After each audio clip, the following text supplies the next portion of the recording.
Il governatore Musumeci ha assunto un preciso impegno per risolvere il problema idrico della provincia di Agrigento e transitare nell'azienda pubblica. Ieri l'assessore Zambuto in prefettura per stilare una scaletta di priorità. Non solo Favara è in piena crisi igienico-sanitaria, ma anche ad Agrigento regnano gli sporcaccioni. La variante Delta vola e triplica i contagi mentre arriva una nuova cura contro il coronavirus. Si pensa al rientro a scuola. Raccolta firme, referendum, eutanasia, cerimonia delle candele del Fidapa. Siculiana consegna cittadinanza onoraria a giovane migrante.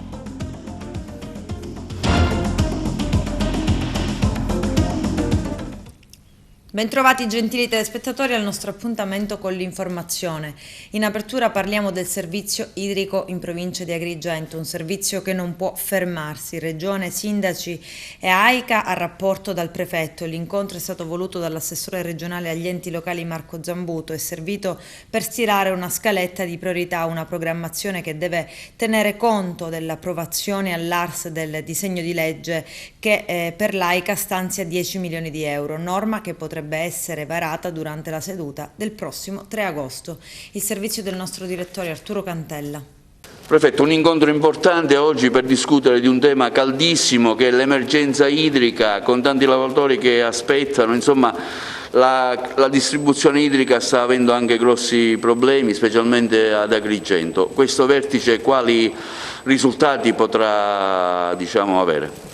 È un incontro che è stato chiesto dall'assessore Zambuto, che tra poco arriverà e che illustrerà un po' quelli che saranno i passaggi che accompagneranno questi finanziamenti previsti dalla Regione, che sono già stati decisi in una giunta regionale appositamente convocata proprio a seguito dell'incontro che c'è stato a Palermo la settimana scorsa.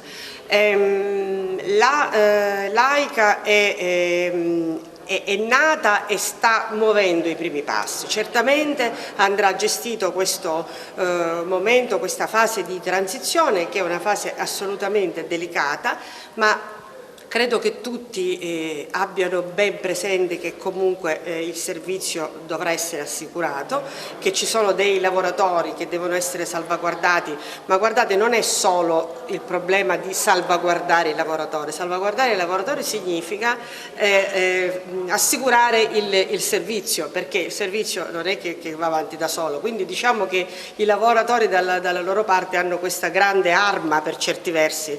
So che ci sono in corso delle trattative, degli incontri, dei momenti di confronto con le organizzazioni sindacali e anche con le stesse aziende che effettuano gli interventi. Io sono fiduciosa che si sia messo in moto già da alcune settimane, non da oggi, un processo virtuoso che speriamo possa condurre non solo a nessuna interruzione del servizio, possibilmente anche a migliorarlo un po'. Ci sono anche il problema delle imprese che aspettano i finanziamenti perché con la gestione fallimentare sono bloccati. Allora, la gestione fallimentare farà il suo corso, perché quello è legato a procedure standard, puntuali, precise, previste dalla legge fallimentare. Su quello non credo che ci siano grandi possibilità di incidere, perché ci sarà un'insinuazione del passivo, eccetera, eccetera. Per quanto riguarda invece i lavori del futuro, è chiaro che anche con le ditte bisognerà avere un'interlocuzione, ma per quello che mi riguarda, perché li abbiamo ricevuti anche in prefettura, io tra l'altro ho ricevuto le ditte, ho ricevuto i sindacati, ho ricevuto anche le associazioni del cosiddetto del terzo settore, consumatori, eccetera, eccetera, diciamo che tutti hanno ben compreso che questa è una sfida che se si vince si vincerà solo perché si starà tutti insieme e si remerà tutti nella stessa direzione. Assessore, ecco, un incontro oggi con i sindaci, con il prefetto, l'AICA parte da parte della Regione un'anticipazione di 10 milioni, ma effettivamente quali novità ci può dare? Sarà un percorso legale percorribile? L'impegno della Regione, del Governo della Regione, del Governo Musumeci, con il disegno di legge che prevede 10 milioni di euro a favore della nuova società che gestirà il servizio idrico integrato nella provincia di Agrigento, sta ricevendo anche l'impegno da parte dell'Assemblea regionale siciliana, del suo Presidente, del Presidente Miccichè, che ha immediatamente ricevuto il testo del Governo per portarlo in Commissione e quindi portarlo subito in Aula. Quindi c'è tutto l'impegno della Regione per venire incontro a questa situazione di emergenza.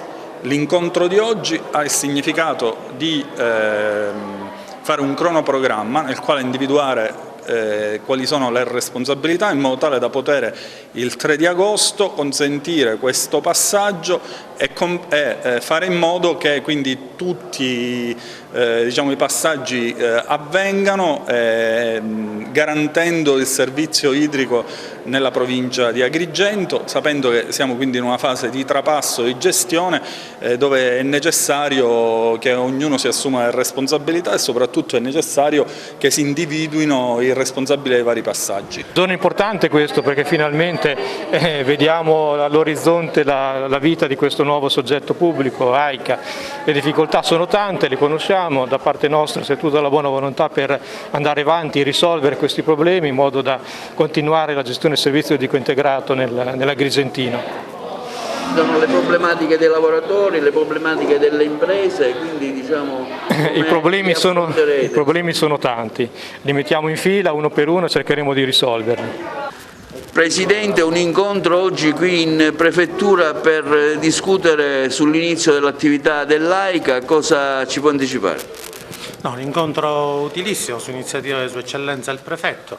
Oggi è importante che ci siano tutti i sindaci affinché insieme si possano definire i primissimi passi. Sapete che in questo momento stiamo lavorando per fare in modo che il servizio possa proseguire senza problemi, quindi senza soluzioni di continuità, per cui stasera sarà un importantissimo appuntamento per cominciare a delineare la futura gestione. Sui lavoratori c'è un'avvertenza aperta, tutti vogliono entrare, ma so che ci saranno delle restrizioni? No, in questo momento non abbiamo parlato né di restrizioni né di altro, in questo momento dobbiamo valutare tutti insieme il da farsi nel rispetto naturalmente dei principi dell'ordinamento giuridico, e quindi dobbiamo capire quello che sarà possibile fare. È chiaro che l'azienda, ho sempre detto, ha due obiettivi. L'obiettivo fondamentale è quello dell'equilibrio economico, quindi è chiaro che tutte le decisioni saranno prese in funzione del rispetto del principio di equilibrio economico. Poi è chiaro che anche la salvaguardia, la tutela dei lavoratori per noi rappresenta un momento sicuramente importante. L'incontro che avete avuto a Palermo darà esiti positivi, si parla di questi 10 milioni che la Regione vi dovrà anticipare? Sì, il Presidente della Regione, che ringraziamo tutti insieme, si è subito messo a disposizione, ha trovato una soluzione che appunto consentirà di avere un'anticipazione di 10 milioni di euro, quindi si tratta di un prestito che dà credito al progetto di noi sindaci agrigentini. Poi chiaramente adesso dobbiamo vedere le modalità concrete di trasferimento e i tempi. La guerra contro gli sporcaccioni della spazzatura non è ancora stata vinta. Ad avere la meglio è al momento ancora l'inciviltà che regna sovrana negli angoli di periferia, ma anche nelle zone centrali diventate discariche. Eugenio Cairone. Ci vorrebbe anche un pochino di civiltà da parte dei cittadini. Lo ha detto ad una giornalista di grandangolo il prefetto di Agrigento Maria Rita Cocciufa riguardo la grave situazione di Favara sommersa dai rifiuti. La tirata d'orecchie del prefetto ci starebbe tutta nei confronti di coloro che ad Agrigento abbandonano i sacchetti della spazzatura lungo le principali arterie, a cominciare dalla bretella di Via Dante, da poco ripulita, e che rischia di tornare ad essere una discarica. Così come la strada che dalla passeggiata archeologica conduce allo stadio Esseneto. Se a Favara si è creata una situazione drammatica dal punto di vista igienico-sanitario, la colpa non è certo dei cittadini favaresi. Qualcuno magari ci mette poco ad approfittare del triste momento. Diversa la situazione ad Agrigento, della quale ci stiamo occupando, dove ad agire sono proprio dei cittadini maleducati e assolutamente incivili.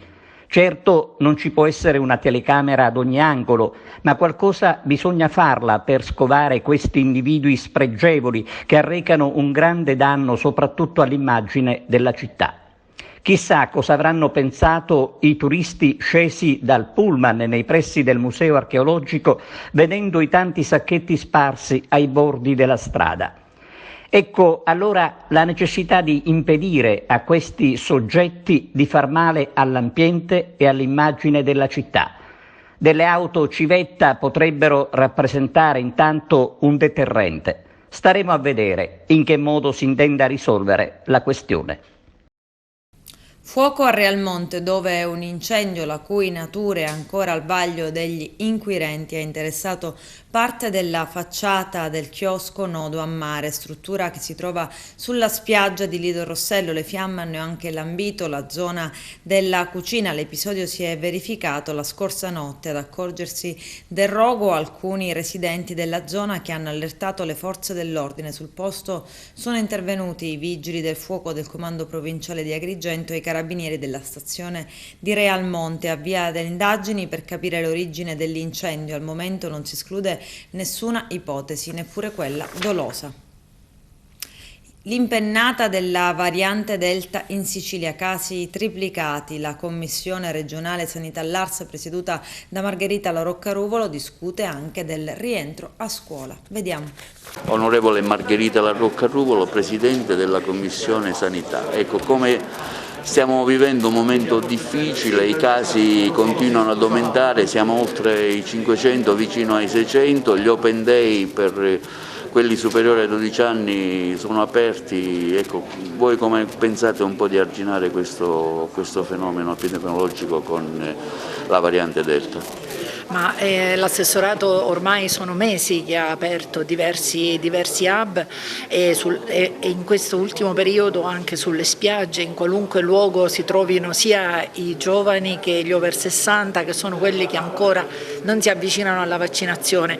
Ovviamente l'obiettivo è raggiungere quante più persone possibili, perché più gente si vaccina, meno l'incidenza di contagio viviamo, ma soprattutto bisogna anche riconoscere, e lo voglio dire da questa emittente, il Covid Hospital di Ribera è pieno. Ecco, quindi tutti questi ricoverati con gente in terapia intensiva non è sicuramente un buon segno. Qualcuno dirà che chi va in terapia intensiva, chi va in ospedalizzazione è non vaccinato. È vero, però questo non vuol dire che i vaccinati siano esenti dal contagio, magari con sintomi inferiori, però possono anche i vaccinati contrarre nuovamente il Covid, quindi l'attenzione deve essere massima e questo liberi tutti, non può assolutamente essere assecondato, perché pagheremo caro quello che in realtà per noi doveva diventare l'estate un momento di relax e di allontanamento del virus. Oggi i fatti, i numeri, i dati dicono altro.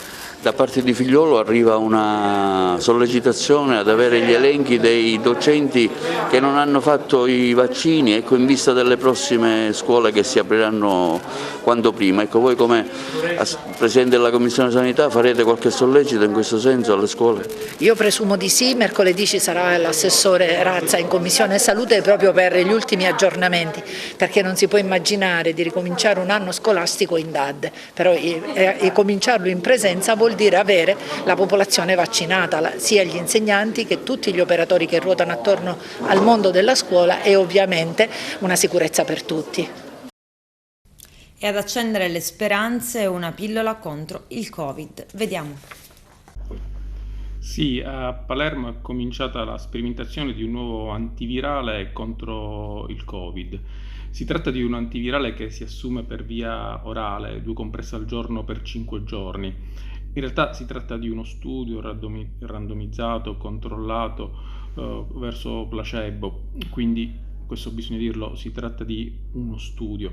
Possono partecipare allo studio le persone che sono diventate positive al tampone, che presentano sintomi da meno di 5 giorni, che siano maggiorenni e che abbiano dei sintomi non così gravi da necessitare il ricovero in ospedale.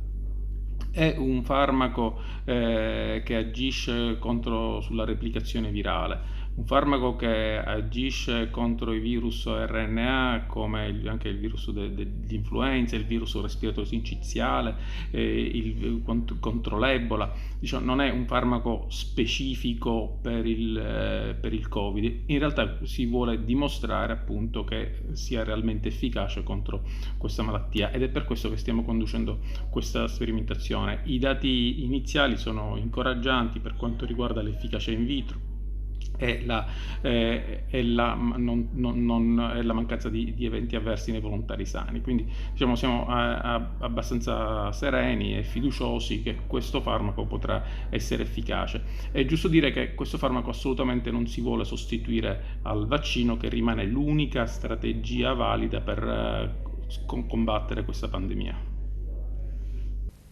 Nascondevano nel soffitto della loro abitazione 11 piante di canapa indiana di circa 80 cm e in piena vegetazione, oltre mezzo chilo di marijuana già essiccata e pronta, secondo gli inquirenti, ad essere immessa sul mercato. I carabinieri della tenenza di Favara hanno arrestato 2 coniugi del posto, una 35enne casalinga e il marito, un 30enne disoccupato. Sono accusati di detenzione e coltivazione illecita di sostanza stupefacente. Su disposizione della Procura della Repubblica di Agrigento sono stati collocati agli arresti domiciliari presso la loro residenza in attesa dell'udienza di convalida dell'arresto. La sostanza stupefacente, le piante di canapa, il materiale e l'attrezzatura utilizzata per la coltivazione sono stati posti sotto sequestro.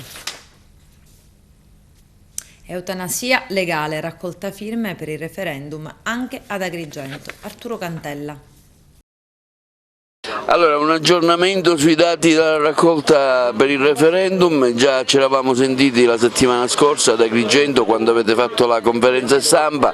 Questa mattina un nuovo punto d'incontro qui a Piazzale Giglia a San Leone. Ecco, come sta andando la raccolta firme, Bruno?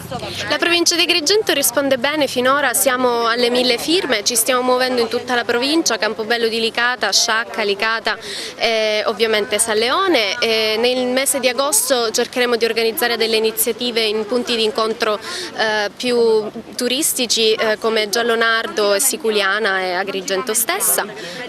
Oggi siamo qui con Marco Cappato che ci spiegherà le ragioni della campagna. Marco Cappato oggi qui ad Agrigento nel suo tour per la raccolta firme ci spiegherà un po' le ragioni di questa raccolta firme e gli obiettivi che intendete portare avanti. Noi vogliamo che le persone anche alla fine della vita restino libere di scegliere, che nessuno possa essere costretto a subire una condizione di sofferenza come una tortura. Per fare questo bisogna passare dall'eutanasia clandestina, che purtroppo c'è già, a un'eutanasia legale, fatta di regole e responsabilità, di libertà di scelta. Visto che i partiti non riescono a decidere, possiamo farlo noi con il referendum, ma ci vogliono le firme, che si possono fare ai tavoli e anche nei comuni. Potete andare a chiamare in comune e andare a firmare lì. Se raggiungiamo le 500.000 firme entro settembre, finalmente avremo un referendum tra eutanasia clandestina e eutanasia legale e penso che potremo conquistare un nuovo diritto civile per tutta l'Italia. La Sicilia risponde alla grande, oltre 8.000 firme raccolte, oltre 200.000 in tutta Italia. Stiamo andando nella direzione giusta, ma serve ancora il vostro aiuto. Ecco, serve anche uno sforzo perché la campagna determini quando scadrà, fino a quando si potrà firmare e dove? Entro settembre si potrà firmare, entro metà settembre nei comuni, subito ai tavoli e penso che nonostante i grossi partiti non vogliano parlarne, la gente conosce questo tema perché lo ha vissuto in famiglia con le persone care ed è per questo che ci sono le code di chi firma ai tavoli, ma non è facile organizzare tutto questo, servono volontari e volontari e questo è anche un appello a unirsi a questa raccolta firme. Ecco perché ricordiamo attualmente chi vuole fare eutanasia deve andare fuori l'Italia, no? Ovviamente chi è che può andare con 12.000 euro in Svizzera a ottenere l'assistenza a morire? chi se lo può permettere e chi è anche nelle condizioni di trasportabilità per affrontare un viaggio del genere. Quasi nessuno lo può fare, non possiamo accettare che un diritto così importante sia affidato all'esilio o alla clandestinità. Abbiamo bisogno di regole per poter verificare le condizioni del paziente e rispettare la sua volontà, che non impone niente a nessuno. Chi vorrà scegliere l'eutanasia potrà farlo, chi non vorrà scegliere l'eutanasia non la sceglierà, non si toglie nulla a nessuno, si aggiunge una possibilità in più per tutte e per tutti. La campagna sta procedendo benissimo, la risposta è molto alta e soprattutto rispondono tanto i giovani intorno agli anni 2000, 96 e secondo me questo è veramente un bel segno di speranza. Arrivano al banchetto già preparati, hanno studiato il quesito, sono consapevoli, coscienti e anzi si offrono di dare una mano e questa secondo me è veramente una bella cosa, sia per la politica che per la nostra città. Bene, vi invitiamo a seguire gli appuntamenti sulla campagna social, ovviamente firmare non vuol dire prendere una posizione anche personale, ma semplicemente consentire a chi ha questa sensibilità di poter scegliere di autodeterminarsi nel proprio futuro. Gino Bonomo, radicale e storico di Agrigento, si è speso anche per diverse battaglie sui diritti civili e ora anche qui sull'eutanasia legale. Ecco, cerchiamo di spiegarne le ragioni. Beh, io mi permetto solo di dare una riflessione. Nessuno di noi nasce scegliendolo e nessuno di noi vorrebbe morire, ma si muore perché si vive e certe volte quando si muore dentro, dato che si muore in tanti modi, quando si muore dentro continuare a vivere diventa una tortura. Perché infliggere torture? La vita è bella e anche la morte può essere responsabile. Anche io ho firmato, sì, ritengo che sia importante dare un giusto segnale per questa che fondamentalmente è una battaglia di dignità, una battaglia che porterà le persone a poter scegliere su un tema così importante. C'è molta disinformazione, confusione. L'invito che possiamo fare è informarci, andare sul sito di Eutanasia Legale, conoscere questa proposta di legge e parlarne anche in famiglia, con gli amici, per spiegare di cosa si parla. È molto importante, ogni singola firma può essere fondamentale per questo scopo. Fede al dito, ieri le nozze del consigliere comunale di Agrigento Pietro Vitellaro che ha sposato Roberta Cumbo. La cerimonia alla Basilica di San Francesco e poi i festeggiamenti con parenti e amici. Vediamo.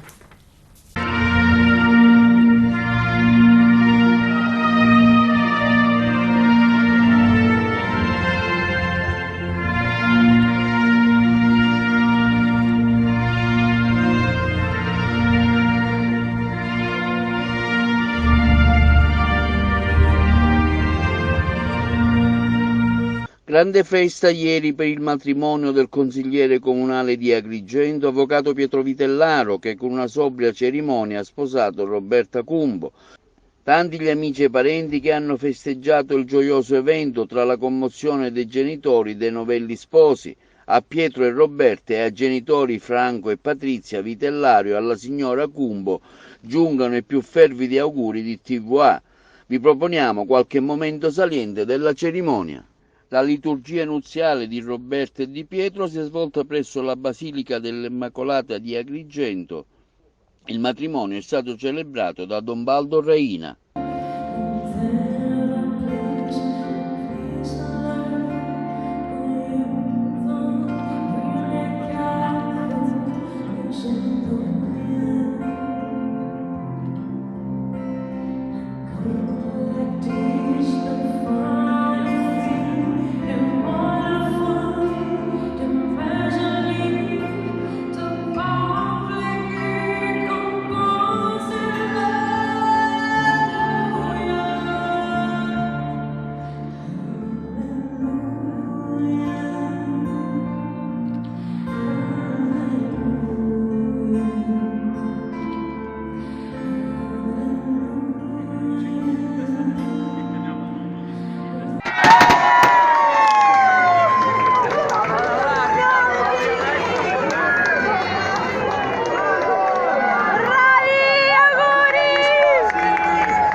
presentato a Siculiana e Black Jesus, cittadinanza onoraria a giovane migrante protagonista del film di Luca Lucchesi. C'è il servizio. Grande affluenza di pubblico a Siculiana in occasione delle manifestazioni estive, dove il regista Luca Lucchesi ha presentato il film documentario Black Jesus insieme ai suoi protagonisti, tra di loro anche Edward Zorobà, un giovane migrante ghanese che 3 anni fa, ospiti del centro di accoglienza di Villa Sicana di Siculiana, e la cui storia è al centro del documentario. Il sindaco Peppe Zambito ha conferito la cittadinanza onoraria di Siculiana al giovane migrante e al produttore e regista tedesco Wim Wenders. Ospite d'onore Roy Pace, autore della colonna sonora originale del film, che ha ricevuto anche il premio Torre Orologio. Nell'ambito dell'evento un videomessaggio è stato mandato dalla ministra per le pari opportunità Elena Bonetti, significativo l'intervento del prefetto di Agrigento Maria Rita Cocciufa.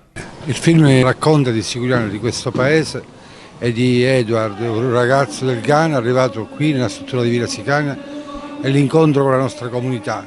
Il film racconta le difficoltà che ci sono, le paure, le preoccupazioni dei miei concittadini e la voglia di Edward invece di integrarsi, soprattutto quando scopre che il nostro Cristo che veneriamo il 3 di maggio è nero. Questa scoperta lo porta a desiderare addirittura di far parte del comitato del crocifisso e di essere lui stesso un portatore, e lui il sogno lo realizza. È un film che è molto realista, dove il paese viene fuori per quello che è, anche con gli aspetti apparentemente molto negativi, però in realtà Edward è la risposta, perché Edward ha una domanda ben precisa, cioè che cosa desideri. Lui non pensa a grandi cose, lui dice molto chiaramente di vivere a Siculiana. Ecco perché a lui stasera io conferirò la cittadinanza onoraria, perché lui sia un esempio, un ambasciatore per tutti, e che dica al mondo che l'inclusione, l'integrazione è un percorso che è possibile realizzare, se ciascuno di noi si mette nelle condizioni di ascoltare l'altro. E quindi il film racconta tutto questo, racconta Siculiana. È un film bellissimo di Luca Lucchesi che è prodotto da Wim Wenders e che anche loro riceveranno questa sera la cittadinanza onoraria.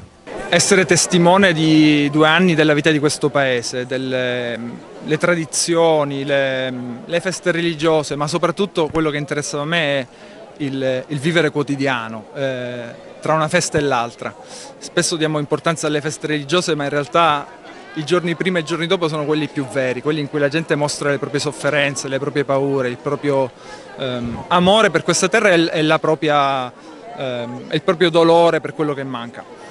In questo paese vivono legittimamente, come appartenenti anche di questo paese, migranti, persone che si sono ritrovate qui dopo un viaggio e delle sofferenze enormi che non potremmo mai capire.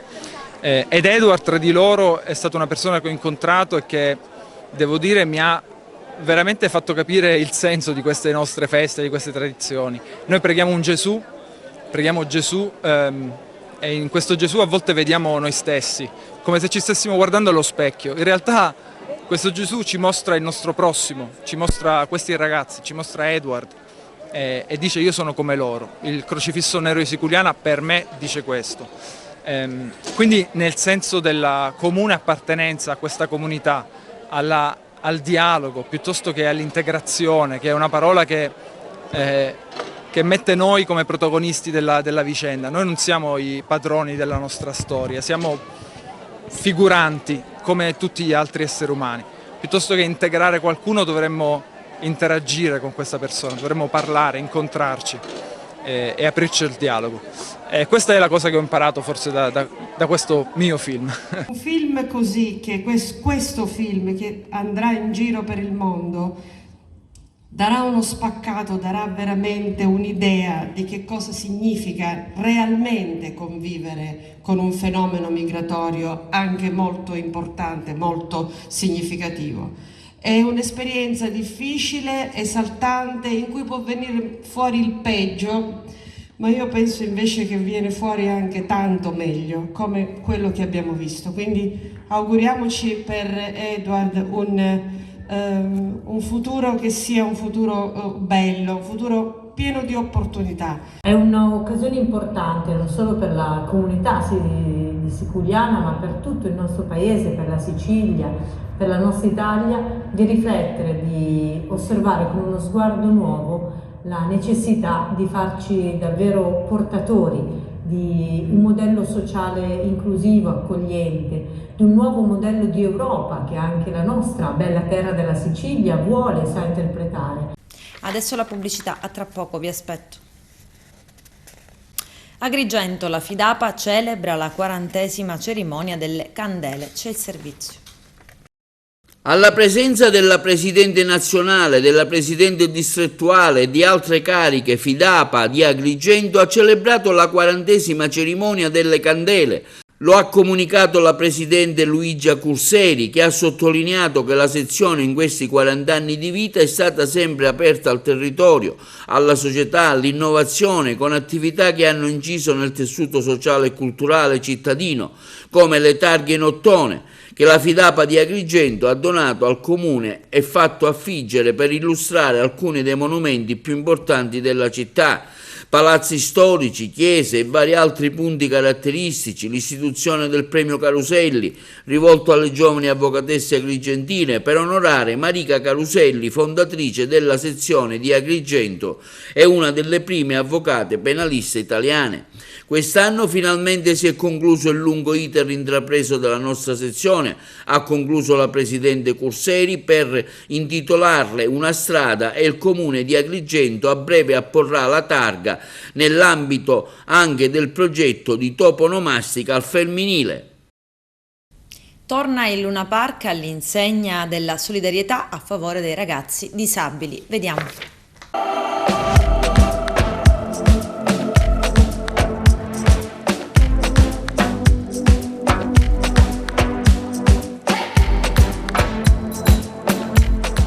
Oggi è una giornata dedicata ai ragazzi speciali. Lo spettacolo viaggiante ha organizzato questa iniziativa, è un'iniziativa che parte da voi? Sì, parte da noi perché proprio la nostra categoria, il nostro lavoro nasce come un'attività socio-culturale. Quindi abbiamo col Comune fatto un'intesa organizzando proprio una giornata sociale per quei ragazzi che noi definiamo speciali. Quindi abbiamo chiesto l'autorizzazione a poter fare questo evento e poi il Comune ha contattato le varie associazioni che potevano essere ospiti qui nel nostro meraviglioso e piccolo Luna Park, momentaneamente piccolo per causa Covid, e riuscire a far avere anche uno svago a questi ragazzi che in questa pandemia anche loro hanno sofferto come noi. Hanno avuto la possibilità in maniera gratuita quindi di divertirsi con le varie attrazioni. Sono minori rispetto a quelle del passato, ma ci sono ugualmente diverse attrazioni. Sì, ci sono diverse attrazioni, sono minori come abbiamo detto e abbiamo messo a disposizione gratuitamente la nostra categoria, con le nostre anche associazioni di spettacolo viaggiante, le attrazioni disponibili, ad esempio tappeto volante, giostra a seggiolini, autoscontro, giostrina per bambini, e dandogli almeno 2 orette di svago e di pieno divertimento, che ce lo meritiamo, ci vuole lo svago e il divertimento. Non dobbiamo sempre avere dei ricordi brutti, quindi dobbiamo andare avanti. Lei è la responsabile di questo gruppo? Sì, sono Simona Russo e sono responsabile della cooperativa sociale Solares, che gestisce la comunità Alloggio Il Sole, dove sono ospiti questi ragazzi. Una giornata diversa dalle altre per questi giovani e meno giovani? Sicuramente, ci hanno invitato a questa piacevole manifestazione che abbiamo accolto con piacere, proprio perché dopo 1 anno e mezzo di restrizioni ci voleva proprio, infatti i ragazzi sono proprio felici. È un gruppo che voi seguite da tanto tempo? Sì, sono ragazzi che seguiamo da almeno 15-20 anni, quindi sono cresciuti con noi e hanno fatto un percorso riabilitativo nella nostra comunità. Io gestisco una giostrina per bambini di mio suocero e oggi ti posso dire che è stata una grande gioia vedere questi ragazzi gioire su una giostrina per bambini. Mi sono anche emozionato, devo essere sincero. Per qualcuno è stata la prima volta. Sì, in effetti il ragazzo che era con me, Giuseppe, mi diceva che era la prima volta ed era molto emozionante e bellissimo stare su una giostra per bambini. E mi ha colpito tanto il ragazzo e mi sono emozionato. Questa è la classica giostra per bambini, possiamo dire intramontabile, non passa mai di moda. La classica, come i seggiolini, l'autoscontro e la giostrina per bambini. Se manca questo in Luna Park, manca tutto. Io sono Laura e sono il presidente dell'associazione Aiuta Mamme. Un'associazione che opera a Milazzo? Sì, opera a Milazzo nel contesto appunto per aiutare le mamme del comprensorio. È un'associazione nata 5 anni fa e grazie al comune di Milazzo oggi abbiamo avuto la possibilità di far vivere queste 2 ore ai bimbi dei nostri associati. Un momento importante perché dopo tanto tempo appunto vissuto nella pandemia e magari che tutti quanti abbiamo subito dei disagi, oggi si respira un po' di aria di normalità oltre che di divertimento. Sì, soprattutto di normalità, ed è giusto che i bambini dopo questo lungo anno di lockdown fra DAD e varie restrizioni, è giusto che i bambini si divertano un pochino.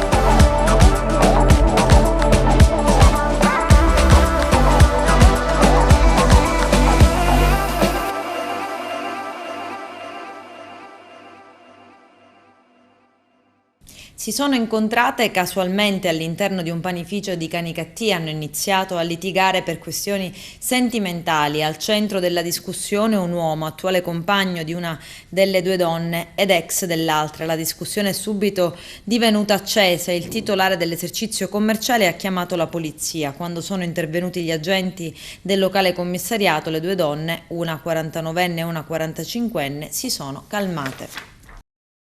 Abbiamo ancora navi molto vecchie, in riva allo stretto, parliamo di navi degli anni 80, quindi è normale che era importante dare un segnale. Penso che quello che sta facendo Blue Ferries è importantissimo, questa nave è la dimostrazione, ma in generale lo Stato sta investendo sullo stretto, lo sta facendo attraverso il PNRR e questa qui è una notizia importantissima perché oggi noi ci dobbiamo occupare dei cittadini oggi, delle loro esigenze oggi. Benissimo pensare al futuro, ma a quel futuro bisogna arrivarci. Vogliamo arrivarci con delle navi degli anni 80 o vogliamo rinnovare la flotta, fare in modo che le stazioni siano migliori, che siano più accoglienti? Noi stiamo pensando ai pendolari dello stretto che hanno bisogno di vivere lo stretto bene adesso e non quando andranno in pensione. Uno dei temi sempre caldi è il caro tariffe. C'è la possibilità che la politica possa fare qualcosa, soprattutto i rappresentanti di questi territori, per quantomeno agevolare i residenti che devono attraversare lo stretto in auto? Ma è una cosa complicata, va detto. Io stesso ho presentato un ordine del giorno a qualche decreto fa, lo potete trovare, in cui faccio presente che se davvero si vogliono dare fondi al traghettamento privato, però che questo sia legato a un abbassamento delle tariffe appunto per i residenti. Non è facile però riuscire a trovare il modo di attuare questa cosa, noi lo stiamo chiedendo al governo, speriamo di ottenere una risposta favorevole da esso. Ma io credo che il Ministro appunto dovrà dare delle risposte in aula su questo tema che è sempre molto attuale qui a Messina evidentemente, ne parliamo da tanto tempo, tante campagne elettorali si fanno sul ponte, per il sì, per il no, io torno a dire sempre questa cosa, non ho nessuna intenzione di cercare consensi per il sì e per il no sul ponte, a me interessa migliorare la qualità di vita che c'è qua. Se vogliamo però prendere in giro i cittadini su questo non sono d'accordo. Ricordo che ovviamente sul PNRR non sono previsti soldi per il ponte sullo stretto, ricordo che quindi i soldi non è così facile trovarli per un'opera simile, ricordo che ovviamente ci sono delle opere in quella relazione, si parla del famoso progetto a campata unica, si parla di quello lì a più campate, si parlava del tunnel che però è stato cassato definitivamente, ricordo che comunque il ponte eventualmente non potrà stare aperto 365 giorni all'anno qualora venisse costruito, quindi ben venga che ci sia il traghettamento. Quindi ricordiamo che non sono, voglio dirlo chiaramente, non sono 2 cose alternative, a prescindere questi mezzi dovranno continuare a esistere, quindi è giusto che si investi su questo e sugli aliscavi. Alcamo al Castello dei Conti la presentazione dell'Enoteca regionale della Sicilia occidentale. C'è il servizio. Siamo qui per inaugurare un percorso molto più lungo, con una visione che miriamo a raccontare ai nostri figli come una speranza, quel coraggio, quella rinascita della quale il mondo oggi ha bisogno. Ripartiamo dalla nostra storia, dall'antica tradizione vitivinicola che c'è ad Alcamo, per abbracciare tutta la Sicilia per diventare qui la vetrina, la casa del vino della Sicilia tutta intera. Siamo qui oggi con le maggiori associazioni, le istituzioni per darci la mano in questo grande obiettivo, guardarci in faccia, tante idee e soprattutto fatti concreti. Abbiamo lavorato a lungo studiando i vari modelli delle altre enoteche nazionali. Abbiamo cercato di individuare le criticità proprio per lavorare su quello che significa superare quelle criticità affinché il progetto risulti autosostenibile e di lunga vita ovviamente. Oggi siamo qui intanto a dire grazie a tutti perché ci sono le maggiori associazioni, qui c'è il Movimento Turismo del Vino, c'è Sicilia Doc, c'è Assovini, ci sono le donne del vino e ci sarà anche la scuola. Vogliamo lavorare sulla formazione, vogliamo lavorare sul futuro dei nostri giovani, cercando di coinvolgere quanto più possibile l'intera comunità alcamese, perché è da noi che dobbiamo partire. Qui noi segniamo il futuro delle prossime generazioni, ma dobbiamo crederci tutti, soprattutto quando andiamo in campagna e ci troviamo degli atti osceni, scusatemi, con l'immondizia per le campagne. No. Dobbiamo imparare a volerci bene, a voler bene quello che è il nostro patrimonio. Ovviamente un lavoro fatto bene ha bisogno di tempo. Noi abbiamo firmato la convenzione e quindi siamo entrati qui nella Casa del Vino appena a giugno, sebbene la costituzione dell'associazione già è avvenuta 1 anno e mezzo fa.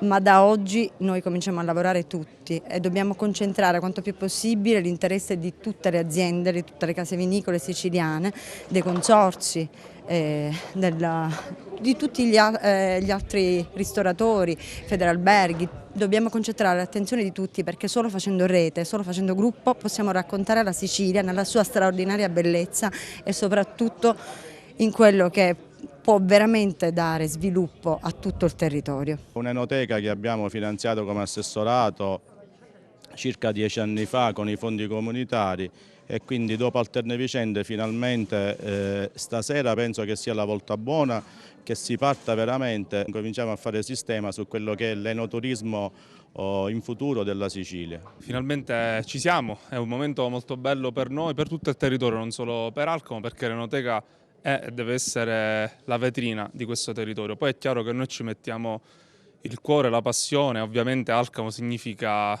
Alcamo Doc, significa Catarratto, significa territorio. Io sono contento che c'è un gruppo di produttori che ormai da qualche anno ha sposato questo progetto e a loro adesso si affida il prosieguo di questa bellissima avventura che ci vede a fianco della regione con l'altra costola che è quella di Castiglione, quindi con quella dell'Enoteca Orientale. Io credo che ci sarà un bel futuro per questa esperienza. Siamo contenti, oggi è un'altra risposta che il governo dà sul piano proprio della concretezza. L'Enoteca nella Sicilia Occidentale d'Alcamo è un momento di creazione di vero sviluppo economico. Siamo abituati a lavorare proprio per dare risposte certe al territorio. Sport, calcio, eccellenza per l'Acragas, i primi colpi di mercato. Carmelo Lentini.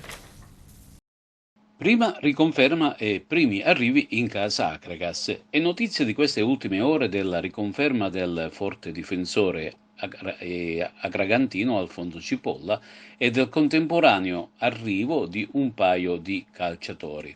Questi ultimi sono vecchie conoscenze, avendo militato nello scorso campionato di eccellenza con le rispettive maglie di Folgore e Sagataldese. Uno di questi è Francesco Corso, centrocampista ex Dolce Onorio Folgore di Castelvetrano, originario di Palermo, classe 97, mentre il secondo è Angelo Azzara, classe 96, un esterno alto fresco vincitore del campionato di eccellenza con la Sangataldese. Ma il nodo vero principale da sciogliere è quella delle riconferme. Calciatori del calibro di Gambino, Biondi ed altri ancora verranno discussi in seguito, forse in attesa del ritorno in sede della presidente Sonia Giordano. Di certo si sta cercando di portare un portiere d'esperienza ed alcuni tasselli di qualità da affiancare al difensore Cipolla. Molti nomi che si fanno, ma di certo ancora non c'è nulla e si attende solo l'ufficialità e la firma sul cartellino. Pippo Romano, che sta seguendo con attenzione le trattative, ha fatto dei nomi di suo gradimento e la società spera di accontentarlo nel più breve tempo possibile. Parallelamente si sta pensando ad organizzare il ritiro precampionato che, con molta probabilità, partirà nelle prossime settimane e in sede. Con questo è tutto, termina qui l'edizione del telegiornale. Grazie per la gentile attenzione e per essere stati con noi. A presto.